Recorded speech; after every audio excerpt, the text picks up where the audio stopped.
Oh, welcome back to another episode of the No Clean Sheets podcast with myself, Elliot.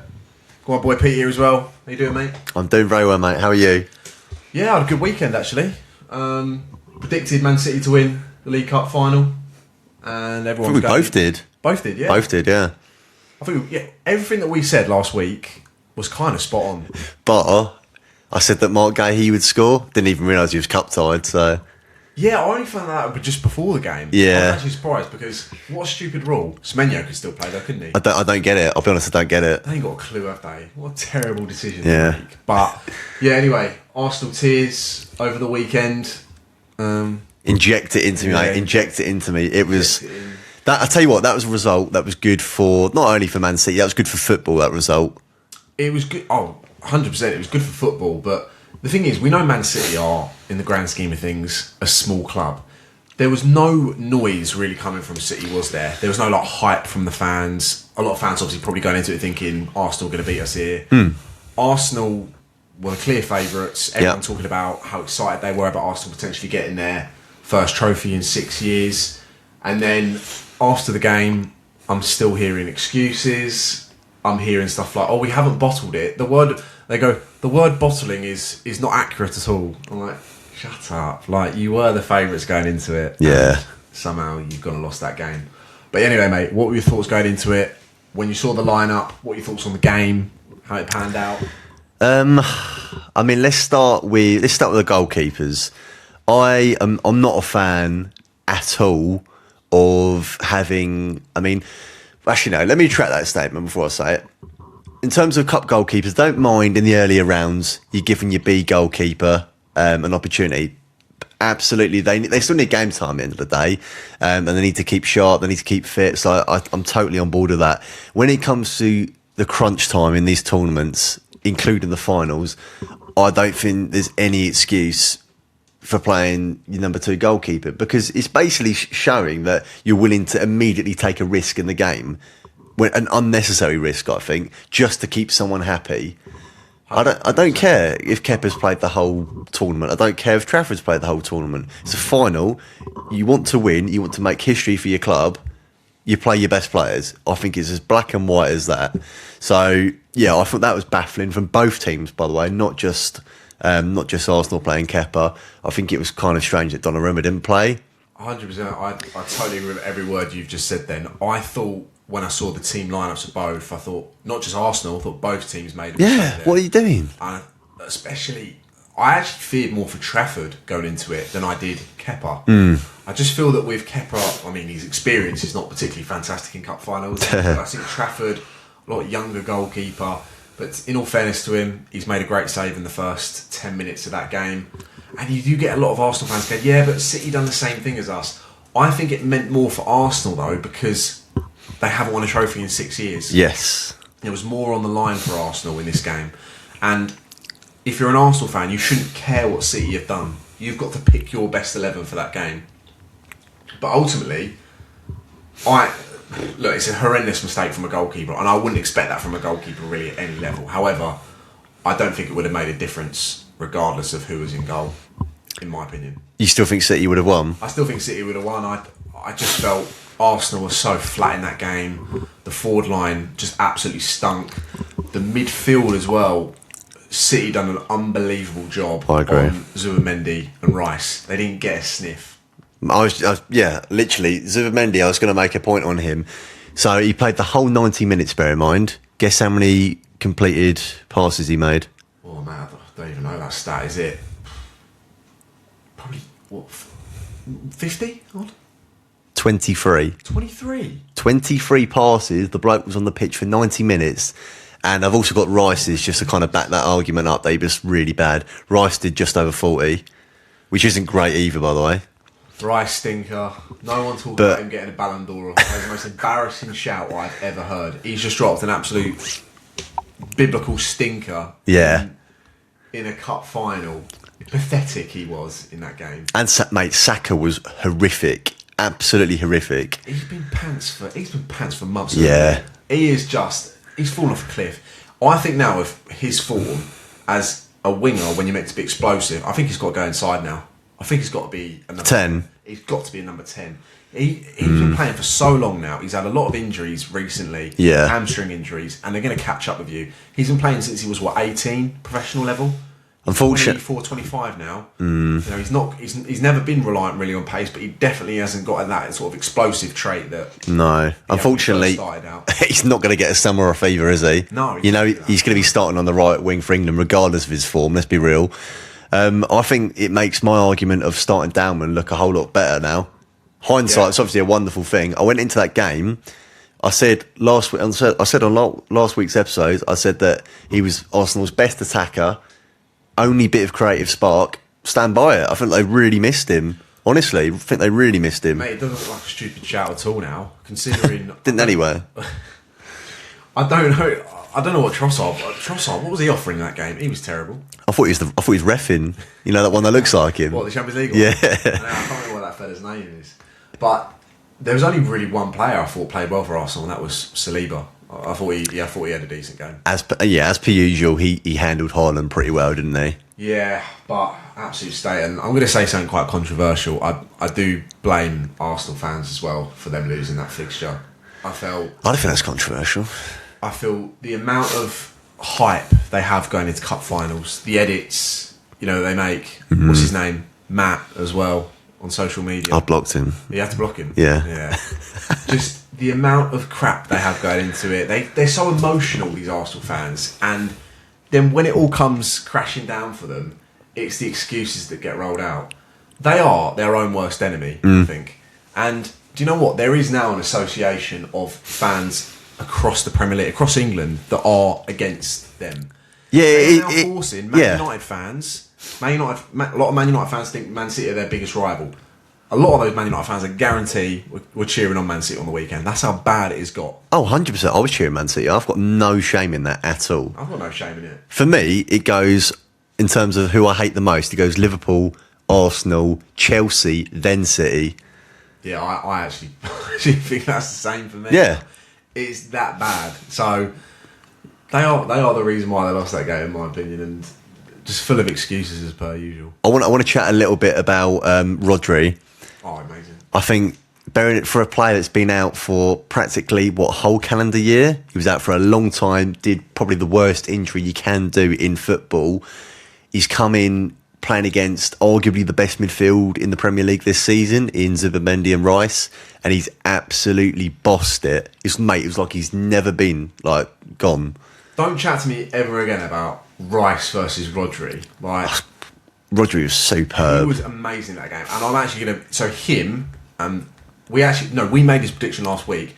We said that the players that would win Man City this game would be the ones that have been there and done it. The ones that have got the experience. I'm putting out him and Bernardo Silva in that game. And... They were unbelievable. And, Bernardo Silva was fantastic. I want to give Ake a shout out as well. Ake was brilliant. And another guy... Kusanov. I wasn't actually going to say Kusanov. He had a very good game. But I think the person who's rejuvenated his career, who looked finished at City, Matthias Nunes. Yeah. He at right back. I actually think you can make a shout for him being the best right back in the Premier League this season. I don't think Timber's fallen off for it. Every time I see Nunes, his crossing ability is amazing. Yep. He bombs down that right flank, and I mean this is a guy that's played his football all in. Midfield, yeah. And now he's looked like a top right back. He's been brilliant. But yeah, Rodri and Bernardo Silva, especially for me in that game, they just showed their class. And this is why you can never underestimate a team that have been there and done it, won Champions League, Premier Leagues, and they've played in the biggest games versus an Arsenal side where none of them have really won anything. That's it. The only guy that's decorated in that squad is Gabby Jesus. That's it. With City. With City. So I thought they saw out the game so well. There wasn't ever even like a 5-minute spell after when City got that second goal where Arsenal were like, okay, bit of a reaction, we're on to them. There literally wasn't that at all. I thought they controlled the game fantastically well. Honestly, it was great. Pep rolling back the years. Yeah, and what I would say, Pep in these finals, sometimes he sort of just overdoes it, doesn't he, with his team selection, but he actually got that spot on in that game. And O'Reilly. I was just going to say, we almost forgot about O'Reilly then, didn't we? The match winner. Yeah, I mean, even for that first goal, I have to give him a bit of credit. The fact that he's literally in the 6-yard box, anticipating for someone to drop the ball, and then 5 minutes later, he's got a lovely header, just guiding it back in the direction where it came from. It was the first goal. What I liked about it was fullback to fullback, which is like it's like Man City of old, basically. So there was that, and then the fact he's back in the penalty box again. He's basically putting the wingers of Arsenal where they don't want to be. I love that. Oh, 100%. Fullbacks force the wingers back where they don't want to be, and he got his reward. Yeah, he got his reward, and fair play to him. And I'd say now, what would you say is going to have an impact on for the remainder of the season? Are you thinking? Yeah. Are you thinking Arsenal might slip up now as a result? Or do you think it's going to have a massive impact on their Champions League, FA Cup?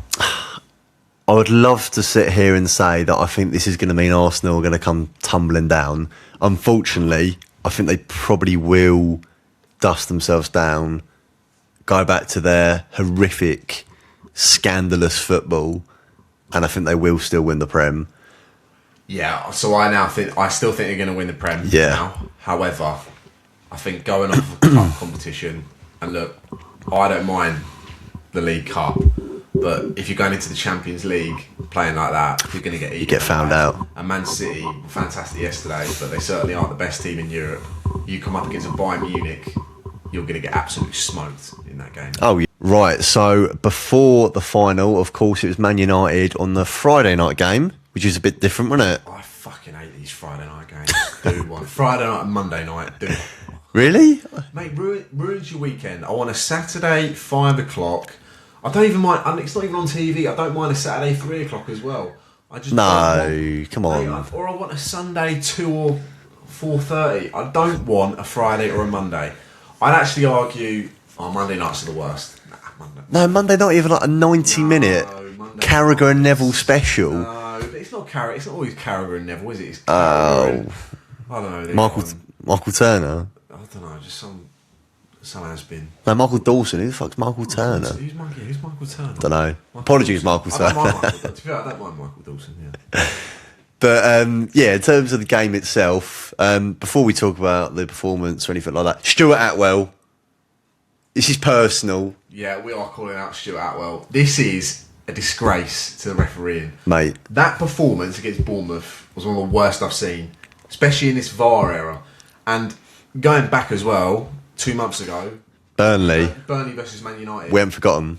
Sandro Martinez, he ruled to go out for. I think was it for the push? I think it was for a push, yeah. And then later, VAR came out and said they got it wrong in that game. Well, I'm waiting for them to come out in this game and say that they got it wrong again. I mean, well, we've actually appealed it, haven't we? But what is this appealing thing with clubs? I don't actually get it. Like, is it going to make any difference whatsoever? No. Is it the only thing Howard Webb does is he just writes to the club and says, "Oh, sorry, we got it wrong." They're never ever going to say, "Oh, apologies about that. We'll give you a point just out of sympathy." They're never going to do that, are they? Mate, if you give the Harry Maguire one, it means you have to give the one on Ahmad as well. And the one on Ahmad was before. The one on Ahmad was before. It's a joke. There's no consistency in this league at all. Yeah.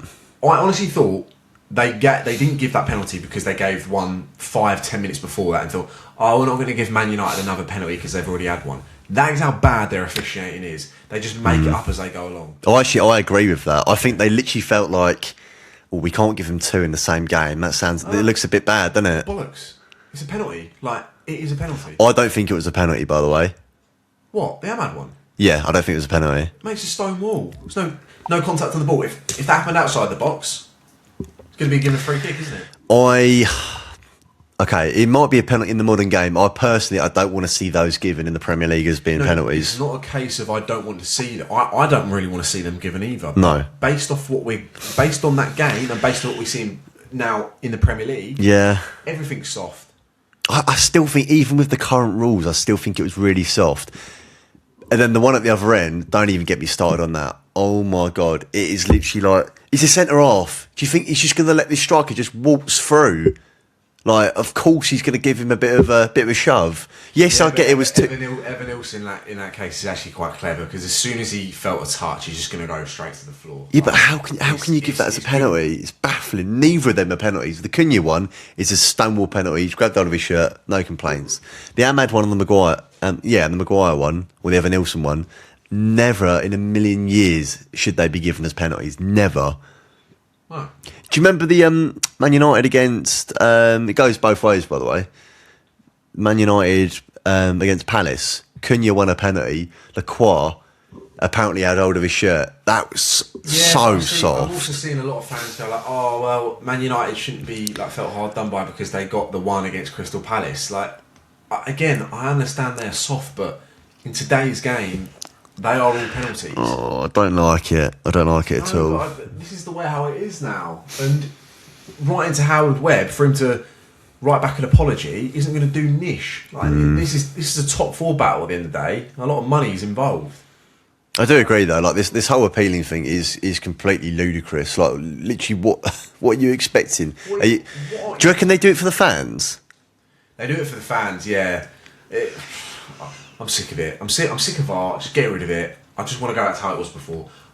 Like some people have been saying, just use it for offsides and goal line technology. That's all you need it for. I think I've said this on a previous episode.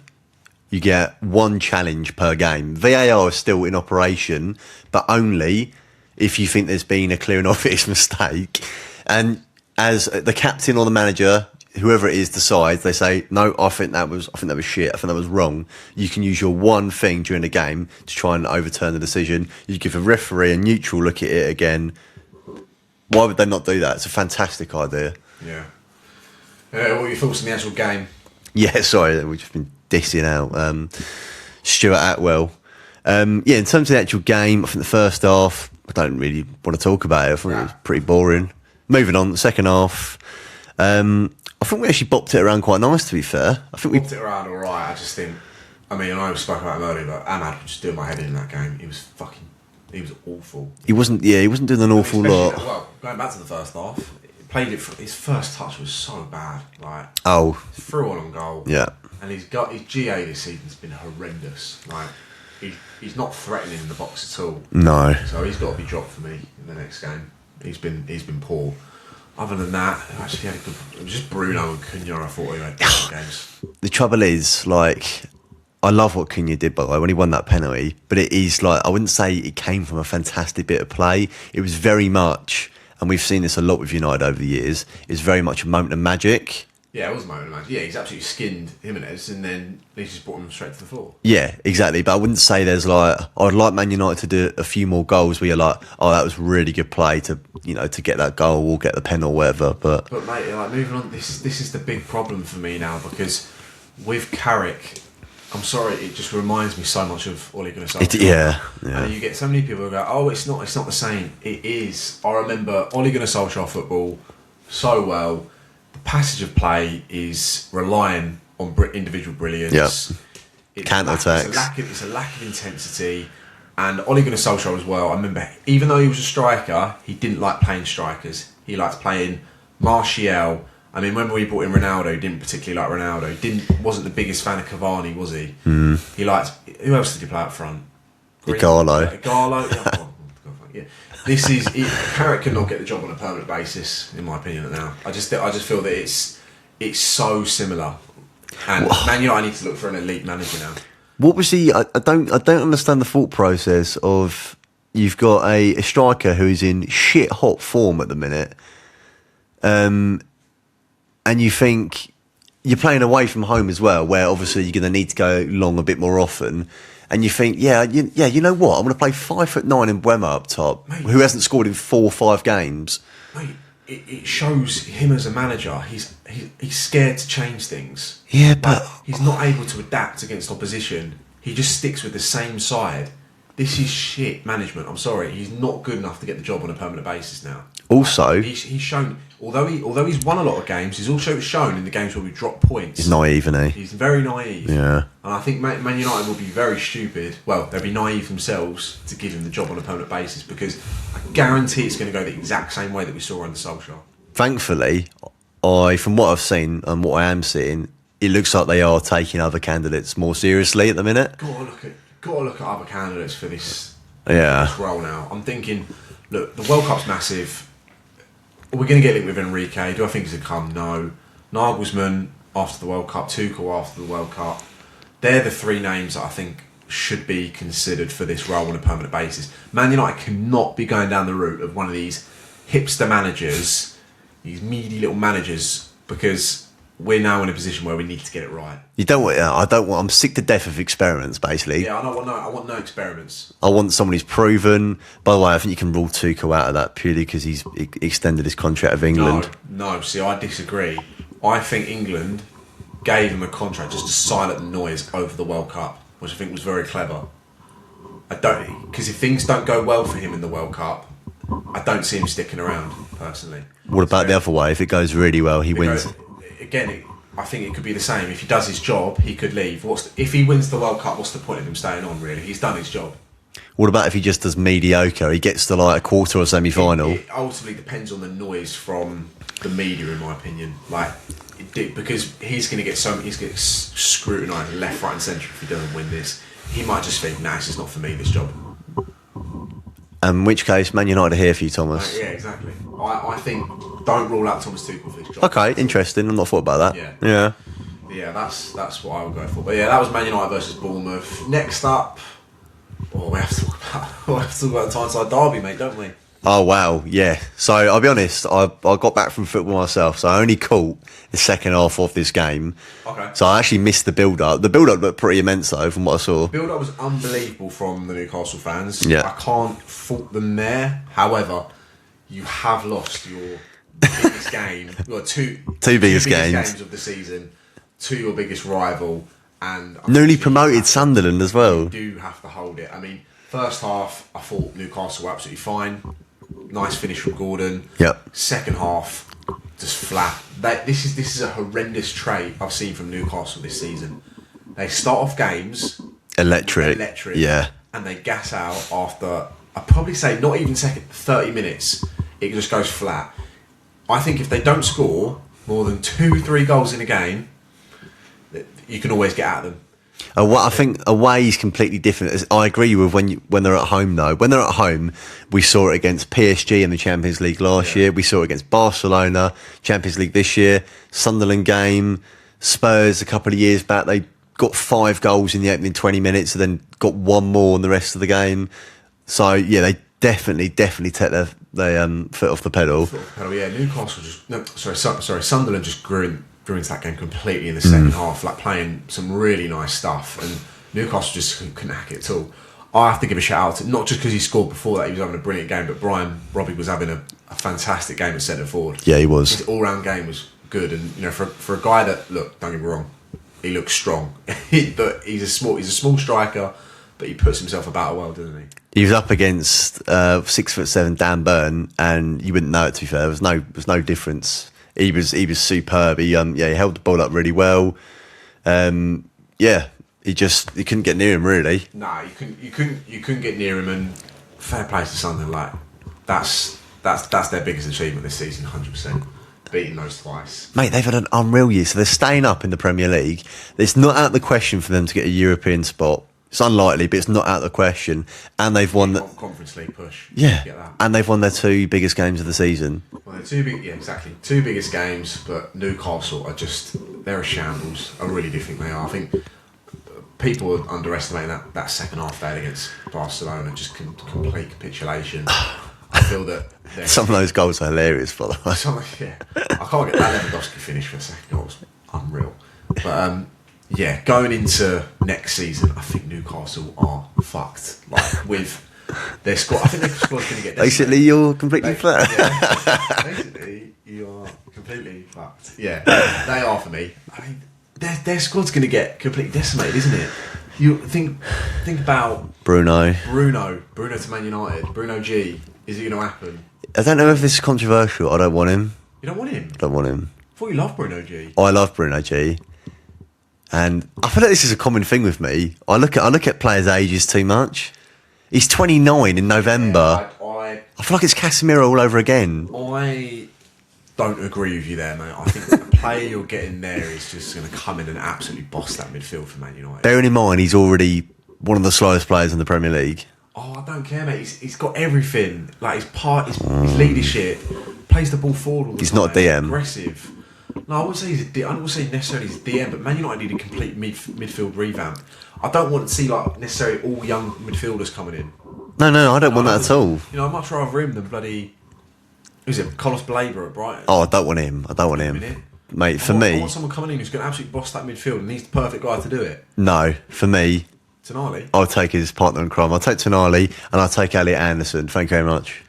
It's going to be expensive, isn't it? It's a hell of a midfield. It's a hell of a midfield. I mean, I am not going to be too greedy because I know the price of those players. I'm going to have to think more in sort of... I'm going to think of one of those players. Yeah, I would love Elliot Anderson as well.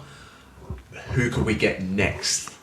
Could Man United potentially go and get James Garner to come in? No. Would he? He's not going to be that. He's not going to be too. Mate, leave the guy alone. Leave the guy alone. Let him do what he's doing. I'm really pleased for him. I'm really pleased for him. Garner, let him be. Matthias Fernandes from West Ham. He's a good player as well. I do like. He's good. Quite a jump though, isn't it? But yeah, all the Man United just need to go. All Man United have to settle with someone like Baleba, who's not going to be the price he was at in last summer. He's going to be maybe 50, 60 million. No, if we get Elliot Anderson, he's our defensive midfielder. We don't need Baleba as well. Baleba's more of a ball carrier as well, isn't it? Like, so who are we thinking? So the midfielders: Elliot Anderson, Carlos Baleba, and Tonali, and Adam Walton. I wouldn't go for Walton. I think those out of those four, I know we'll end up with at least one. I think. Fucking hope so. Yeah. State of our current midfield, Man United. Yeah, I feel like. Yeah, we need. Obviously, it's likely we're going to get Champions League football now, so we need. I think our current midfield is Mainu, Casemiro, Ugarte. I think that's it in terms of like non-tens. It's actually kind of a blessing, Man United aren't playing any more fixtures at the minute because we'd be cooked, mate. We'd be done. We'd have to probably think about have to put one of the fullbacks. Mazraoui, Aidan Heaven used to play midfield. Yeah, we'd be finished. But my point is, we need. Obviously, Ugarte is going to go. Casemiro's going to go. So that leaves Kobbie Mainoo. We need three. I don't want to hear about two midfielders. Man United need at least a minimum of three. At least three. Midfielders. Bruno's not an option to drop Dean. No way at all. No, so that's why I say if you can get two, obviously expensive ones, you'd have to think. I don't know. Another option I think Man United might have to explore this summer is: are there any free transfers in midfield? That might have to be an option. No, Glazeronomics, yeah. No, but, you know what I mean? We have to prioritise. We need fullbacks. Yeah, I know, but fullbacks as well. Because as bad as the midfield is, those fullbacks are pissing me off. Not Luke Shaw necessarily. Well, yeah. To be fair, while we're talking about fullbacks, I don't know what Mazraoui's done to upset Carrick. He was in the team for one game. Suddenly, nothing happened. In fact, he went off the game injured. He was back in back in the squad the next game, and Dalot's started every game since. Dalot's shit. Fuck him off. Dalot is the worst player. I'm sick to death of him. I don't know what goes through Dalot's head the majority of the time. Oh my god, I'm in the second position. He has like acres of... It's not necessarily when he's getting pressed. It's when he's got acres of space. Yeah. When he has to think about something, that's when he makes a mistake. Yeah. In those tight areas, I think, well, he's not actually that bad of a player. But when he's got like sort of the stretch of the pitch to run into, I fear for him because I know he's either going to misplace a pass, have a dodgy touch, or when it comes to his crossing does my head in. It's awful. He always overcooks it. He'll do a lovely little step over, and then he'll just whack it far post. You know what though? Drop the shoulder and then. I think his movement's fantastic. Movement. Yeah, his movement. Like when he's getting into, he always ends up. Explain yourself. He always ends up in these fantastic positions. And I'm thinking, before my eyes have clocked who it is, I'm thinking, oh my god, we got a chance. And then I've clocked that it's Dalot. I'm like, for fuck's sake. And lo and behold, it's going over the bar. He's miscontrolling it. He's handballing it. He's doing the cha-cha slide. He's doing everything but scoring, basically. Yeah. So that's our rant on Dalot. Dalot and Atwell. Right, going into the Saturday night's fixture. Was it 5:30? No, was that? Yeah, 5:30 fixture it was. Yeah, I'll start again. Right, going into Saturday night's fixture, Everton versus Chelsea. Going into this game, I was predicting Everton to win, and guess what? They won. Chelsea are an absolute shambles at the minute. I don't know what they're playing at. It's only a matter of time now before Liam Rosenior is also gone as well. Yeah.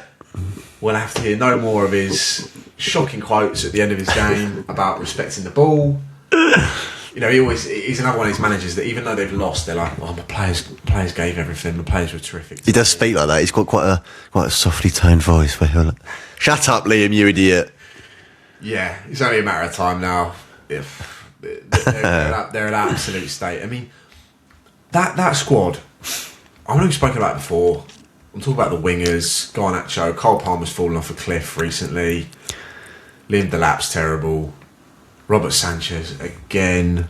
I mean, the goalkeeper, just the goalkeeping position at Chelsea absolutely baffles me. For a club that spend millions and millions of pounds on all the youngest, hottest prospects in football, and they just even when they initially signed him, it didn't sit right with me. It's baffling, and ever since he's been there, he is a mistake waiting to happen. They've prioritised the wrong areas, haven't they? Mate, completely. They're two centre halves. Fuck me. Two centre halves. So that defence needs a complete revamp, doesn't it? Yeah, you got a freebie from Fulham starting at the back for Chelsea. What's all that about?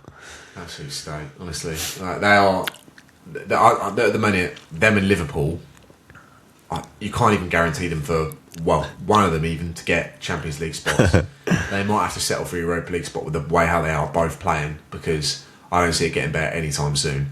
They're out of the Champions League. They're still in the FA Cup. Chelsea. There's no way they're winning that. Not in the slightest. No, he won't win that. By the way they exited the Champions League was embarrassing. It was embarrassing. Yeah, I'd hate to be a Chelsea fan. That was a good one, that was. Yeah. Cheers, mate. Appreciate that. Yeah, Everton, I have to give them credit. They're having a very underrated season. They are. In all fairness. David Moyes is just doing what David Moyes does. You can always rely on David Moyes, and it just sums up those not Everton fans, West Ham fans from a few seasons ago wanted to get rid of him, and now look where they are. Yeah, be careful what you wish for. What you wish for. The grass ain't always greener, is it? 100%. And he's working his magic. I mean, is the football fantastic? No, but he just does his job. You know what? I look forward to watching Everton games. One of the most out of all the teams in the Premier League. Yeah. They don't play particularly great football, but it's good to watch. 100%. It's good to watch. I like a lot of their players. Like, although it didn't work out for him in Chelsea, I'm a big fan of Dewsbury Hall. I think he's a tidy footballer. How he's not been included in the England squad is beyond me. Not to necessarily go to the World Cup, but just to be included in the 35-man squad. I'm going to go for Dewsbury Hall. It's funny, mate. I'd rather Dewsbury Hall than Phil Foden at the minute. Oh, yeah. Let's not talk about him. It'll annoy me. Iliman Ndiaye, great player. Oh, wow. What a terrific player. He's a beautiful player to watch. Unbelievable. Also beautiful. At least he's better than Barry, though. I'll give him credit. Those two do crack me up, honestly. They take it in turns to both start. Take it in turns to get subbed off, and then, yeah. Jordan Pickford's just a good goalkeeper to watch as well. And Michael Keane and Tarkowski have been rock solid this year. I'll tell you what really does annoy me. It annoys me when Man United are playing against Everton, but I love it when Everton are playing anyone else. Just when you think like, oh, there's a chance for one of your strikers to press the goalkeeper here, and you think he's going to maybe misclear it or whatever. Pickford's got a hell of a kick on him. Brilliant. He launches it, doesn't Mate, it goes miles every time. One of the longest kicks going. Yeah. But, yeah. Play to him. But, yeah, that was that game. Shocking from Chelsea. Let us know where you think Chelsea are going to finish as well. But, did want to touch also on the 35-man squad that Thomas Tuchel named last week. Now, these are for the friendlies against Uruguay. Is it Japan as well, I believe? I think so, yeah. So, look, I think he's done the right thing picking a large squad so that he can get sort of a better understanding of what players he definitely wants to take. Look, there's going to be names that he's going to take regardless, but there are a few in there. I mean, I don't necessarily agree with the goalkeeper situation. 5 goalkeepers? 5 goalkeepers is a bit ridiculous, and especially giving one to Jason Steele, who hasn't even played a Premier League game this season. But Pete, what did you think of it, mate? Yeah, very similar to what you just said, to be fair. There's a few questionable ones in there. I think the goalkeeper is baffling, really. I don't understand what he's doing. So he's got 35. So he's literally got. He could do 2 teams of 18. Well, one of 18, one of 17, effectively, and that's with everyone getting on the pitch as well. I think he's missed out. I think he's missed out a few weird ones. I think he's missed out a few weird ones as well. I mean, I know I've done a lot of talking on it, but the Danny Welbeck one just continues to baffle me. Like, how you can pick Dominic Solanke and Dominic Calvert-Lewin over him is just beyond me. Solanke been picked? Solanke's been picked, yeah. God. Got a striker fighting a relegation battle. Danny Welbeck is the second best English striker. And he's the best English striker in the Premier League. You can't deny that. He's aging like fine wine. And I'm going to say this, I think this is obviously very controversial. I think with the team, well, it is He's laughing already. I'm laughing already. It is controversial, but with the team that England currently have got at the minute, the left wing options. Oh God, I'm really worried. I'm really worried. Danny Welbeck, I'm not saying he can play left wing, but I think in certain games you could potentially play 2 up front with Danny Welbeck and Harry Kane. I feel that with the likes of Gordon, I don't know, he scored. He's not particularly been fantastic. Rashford, dog. Who else is going to play on the left? Harvey Barnes. Oh, I don't want Harvey Barnes. Harvey. To be fair, I think Danny Welbeck. I'm not going to get cooked for this, but I think Danny Welbeck could be an option to start games alongside Harry Kane. I think he's that good. He's that good of a player, and Thomas Tuchel clearly hasn't realised it. It's a bit of a throwback, this, isn't it? It is a throwback, but people. This is the thing. International football is very different to league football. It is. It's to domestic football. Sorry, like you can launch the ball into the box from your goalkeeper. You can play Route 1 football. You can play 4-4-2 and get away with it. It's not all about tactics and all this bollocks. Sometimes you just got to play the right players. Mate, it is true. Like him. When Spain won the Euros, obviously it was heartbreak for England fans, but I don't think anyone would say that Spain team was the best squad within Europe. No one would have said that at the start of the tournament, but they played the best football. Player for player, they weren't the best. Got the job done. Yeah, exactly. Got the job done. That Fuegues guy, whatever his name is, but yeah, I think Calvert-Lewin, like, I think he's a bit reactionary, to be honest. I mean, let's not forget Calvert-Lewin has been shit for about 8 years now. He had one decent season under Ancelotti. Danny Welbeck was good last season as well. No, I know. This is the 35-year-old who's the best he's ever looked in his career. It's like putting Bamford in the England team. Yeah, it stinks, doesn't it? Because mate, by the way, he got 20 Premier League goals one season. It was a COVID. I don't count. I think it was. Those seasons. He scored an unbelievable hat-trick against Aston Villa. Yeah, it was a brilliant hat-trick, yeah. But, yeah. Yeah, anyway, that's our thoughts on the England squad. Let us know yours as well. But, yeah, we've got international football now. A bit boring. Not really lots to talk about. I'm sure we'll be back next week. Thank you very much for watching. Pete, you want to say anything, mate? No, I don't, no. Anyway, yeah, thanks for watching. Like and subscribe, and we'll see you next time.